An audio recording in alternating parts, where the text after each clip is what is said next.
Hello everyone, welcome back. I'm excited to bring you today's video. We're sitting here on the banks of the Pure Marquette River today, and every spring, about this time between mid-March and mid-April, the suckers start to run. The sucker run happens every year about the same time, and really, it's the first chance that people like me get to get out and get back into the outdoors after the winter time is over. There's still a bit of snow on the ground right now, but it's melting. Today's high is like 50 where I'm at. So spring is in the air, and it's filling me with excitement for things to come. Um, the sucker run is something that people just don't seem to take as much advantage of as they should, in my opinion.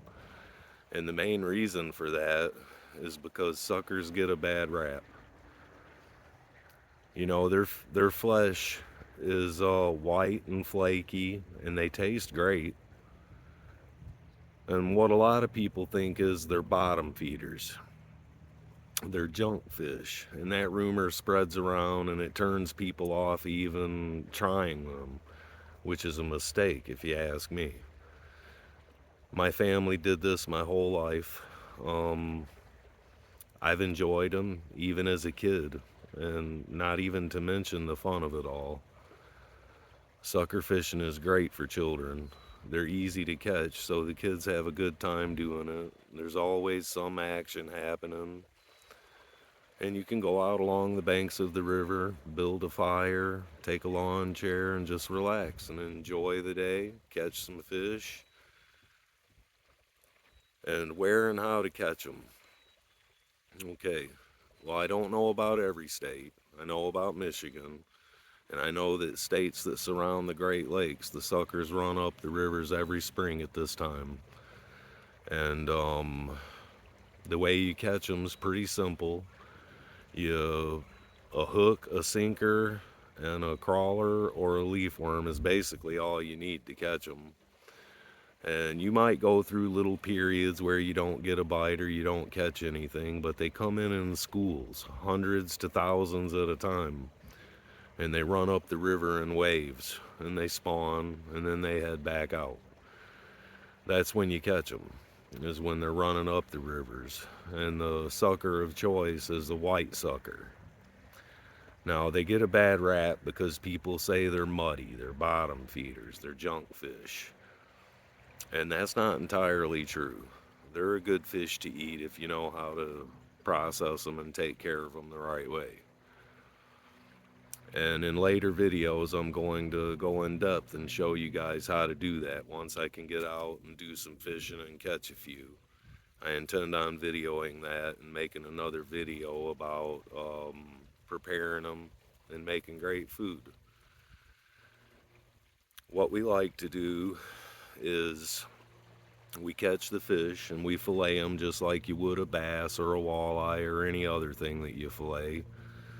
And you can run them through a grinder, and that chops up the Y bones that are in them, which is the biggest problem, I think, to why people don't want to mess with them.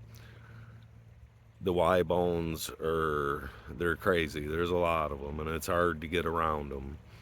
But grinding them cuts those bones into small enough pieces to where when you fry them, it cooks them away, and you don't notice that they were ever even there. And I'll go into that more in the next video I make about it as soon as I can get out and catch some fish. And another way, and another thing that we like to do is canning the fish. It's the same principle. You fillet them just like you would anything else. And then you cut them up into 1 or 2 inch strips, pack them down into jars and pressure can them. I'm also going to make a video on pressure canning the fish as well in a later video. And the taste of them when they're canned, it's a lot like tuna, maybe a little softer, but it's a lot like tuna fish. We use them to make sandwiches with, just like tuna. And you can make patties out of the canned fish. You can make chowders out of it. There's multiple things that you can do, and it's really tasty stuff. I wish people took more advantage of it, because in today's climate and economy, food is expensive. And if you're on a fixed income, which a lot of people are, it's a good way to supplement your diet with some fish that you got to go out and catch and didn't have to go to the store to pay for. Uh, that's one of the big things to me. People don't take advantage of a lot of things that they should. And those are some of the things that I'm going to show you guys that I do and how I supplement my diet and live up here in the Northwoods. And I take advantage of most things that I can. And on my in-depth videos, I will show you guys everything step by step. And hopefully you guys will get out, catch some suckers. It's the first thing we get to do in the spring after being cooped up. It breaks up the cabin fever. It's wonderful. I love it. I can't wait to get a hook and a line in the water and get the ball going here. But this is something that everyone should know about and take advantage of. And if you guys enjoy the content that I'm bringing out, follow along with me. I'm going to take you on a journey through my life, things that I do, things that I like to do, and follow along. Until next time.